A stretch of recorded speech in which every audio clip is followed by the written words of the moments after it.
در پایتخت مملکت اجلاسی 14 مجلس وکیلان خلق شهر دوشنبه دعوت ششم با رهبری رئیس مجلس وکیلان خلق شهر دوشنبه محترم رستم امامعلی دایر گردید. در کار اجلاسی معاونان، رهبری دستگاه رئیس شهر، رهبران واحدهای ساختاری دستگاه، کارخانه و مؤسسه‌های شهری، رئیسان ناحیه‌های شهر، سرداران مقامات حفظی حقوق، ساختارهای محلی مقامات مرکزی حاکمیت اجراییه و نمایندگان وسایط اخبار عامه اشتراک نمودند. در آغاز وکیلان کاتبات اجلاسیه را انتخاب نموده مسئله های روزنامه و ترتیب کار آن را تصدیق نمودند. سپس اید به انتخابات وکیلان به مجلس وکیلان خلق شهر دوشنبه و تصدیق وکالت وکیل مجلس وکیلان خلق شهر دوشنبه از حوزه انتخاباتی رقم 21 گزارش رئیس کمیسیون شهری انتخابات شنیده شد. وکیلان مسئله اجرای نقشه چهاربینی‌های مقامات اجرایی حکومت دولتی شهر دوشنبه را بخشیده به تجلیل جشن 35 سالگی استقلالیت دولتی جمهوری تاجیکستان در شهر دوشنبه مورد بررسی قرار داده. در رابطه با این معاون یکم رئیس شهر دوشنبه گزارش داد. محترم رستم امامعلی با معاون یکم معاونان رئیس شهر دوشنبه یکجا با رئیسان ناحیه‌های شهر بهره تامین باصفت و اجرای سریوقتی نقشه چهاربینی‌های مقامات اجرایی حکومت دولتی شهر دوشنبه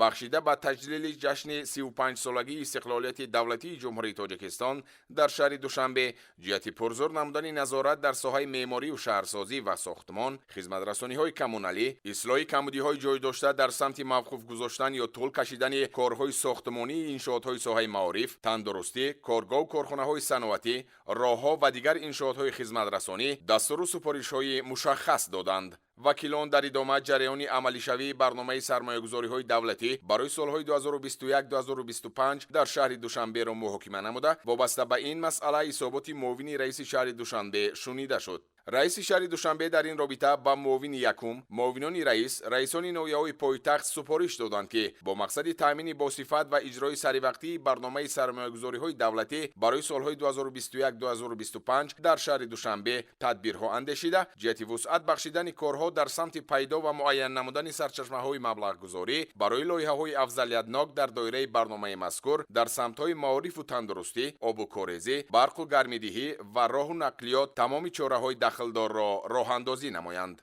در ادامه وکیلان جمع‌بست نتیجه های رشد اقتصادی و اجتماعی شهر دوشنبه در نیم ساله اول سال 2023 و وظیفه ها برای نیم ساله دوم را محاکمه نموده گزارش معاون یکم رئیس شهر دوشنبه شنیده شد. رئیس مجلس وکیلان خلق شهر دوشنبه محترم رستم امامعلی وابسته به آن معاون یکم معاونان رئیس شهر دوشنبه رئیسان ناحیه‌های پایتخت راهبران واحدهای ساختاری دستگاه و مقامات اجرایی حکومت دولتی شهر دوشنبه سفارش دادند که جهت اجرای سریوقتی و باصفت عملی نمودن کارهای آبادانی و بنیادکاری به راه ماندن نظارت از روی فعالیت فرمایشگران و پدرچیان در انشاءات‌ها و رعایت قاعده‌های قبول آنها اینچنین دایر به حقوق ویرانکنی‌ها در سمت خودسرانه اشغال نمودن قطعه‌های زمین اوید به تامین امنیت سانیتری و اکولوژی، پیشگیری نمودن حالت‌های سر زدن سوختار، تامین نمودن صفت اجرای کارهای ساختمانی، عوض نمودن خطهای مهندسی کهنه و فرسوده گشته آب و کاریزی و گرم‌دهی و جلب نمودن سرمایه مستقیم جهت تجدید نمودن انفراساختار شهرداری از جمله در حدودهای به شهر دوشنبه وارد گشته چاره‌های عملی اندیشند.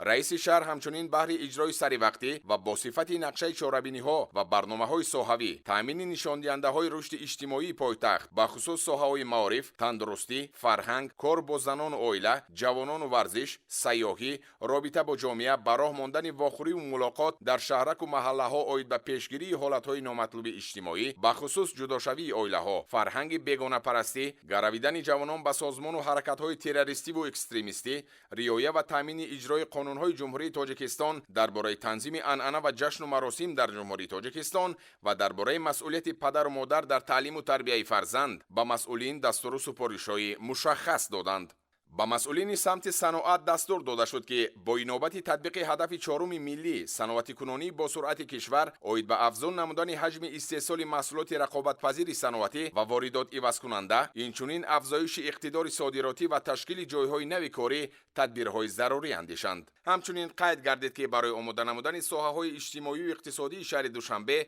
با موسم تیرما و زمستان سال‌های 2023-2024 مخصوصاً هرچی زودتر تقویت بخشیدن کارهای پیوستکنی بنا و انشاءات‌های علاوگی به شبکه‌های گرم‌دهنده و ذخیره نمودن محصولات‌های نیاز اولیه برای فراوانی آنها در بازارها چاره‌های دخل‌دار اندیشند. رئیس شهر دوشنبه محترم رستم امامعلی به راهبران مقامات حفظی حقوق پایتخت و ساختارهای داخلدار دستور دادند که جهت پیشگیری و برطرف نمودن حقوق ویرانکنی‌ها و تامین امنیت شهروندان، کاهش دادن صادرشوی جنایت‌ها، برطرف و پیشگیری نمودن حالت‌های آواره‌گردی، طلبندگی، پیشگیری حادثه‌های سوختار چاره‌های قطعی اندیشند. اینچنین برای در سطح سزاوار پیشواز گرفتن 32مین سالگرد استقلالیت دولتی جمهوری تاجیکستان جهت تقویت کارهای سازندگی و آبادانی و در باغ‌های فرهنگی و فراغتی برگزار نمودن چاره‌بینی‌های گوناگون فرهنگی بهره فراغت ساکنان و مهمانان دستورها دادند. در ادامه مجلس وکیلان خلق شهر دوشنبه مسئله پیش از مهلت قطع گردیدن وکالت وکیل از حوزه انتخاباتی رقم 66 را موردی بررسی قرار دادند.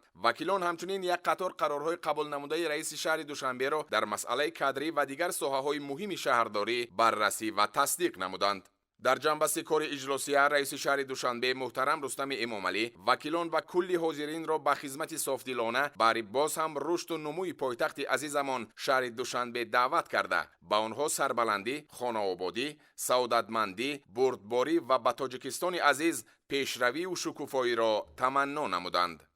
با همین اجلاسیه 14 مجلس وکیلان خلق شهر دوشنبه دعوت ششم کار خود را انجام داد.